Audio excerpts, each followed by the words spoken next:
In the UK, the Labor government is going on a diversity drive to make the countryside less white and attract more Muslims and ethnic minorities. You just can't make this stuff up.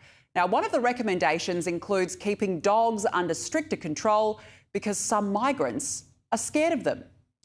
Now, imagine if it was a drive to make the countryside less black or less Asian. Can you imagine the outcry?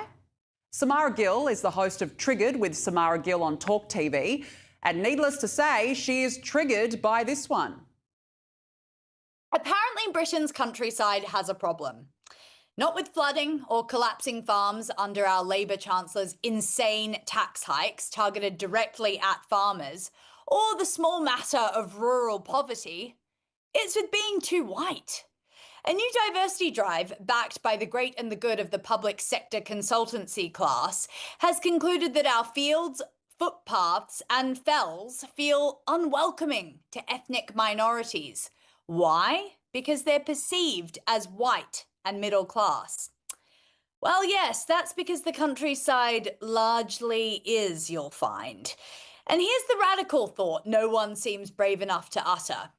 That doesn't make it racist. It actually makes it quite real. The English countryside wasn't designed by a focus group in Westminster. It wasn't curated by a DEI officer.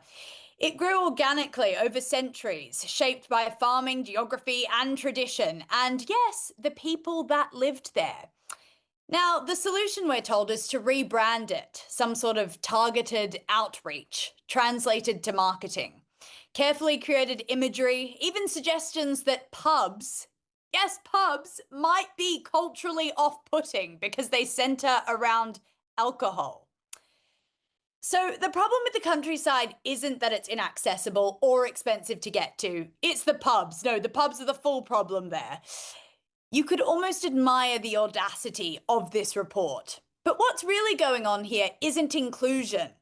It's embarrassment. It's a deep bureaucratic discomfort with anything that looks unmistakably English and unapologetically traditional. Instead of asking why fewer people of all backgrounds can afford leisure time, transport, or rural housing in posh places like Surrey, the answer is to problematicize what's going on the footpaths and what skin colour is visiting those areas. The countryside doesn't need to be fixed, it doesn't need to be re-educated, and it certainly doesn't need to be apologised for existing. Britain's landscape belongs to everyone, not because it's being rebranded, it's because it's there. It's open, it's free to use, and it's stubbornly indifferent to the identity politics of the day. The danger isn't that the countryside feels exclusive. It's that we're no longer allowed to say that it's British.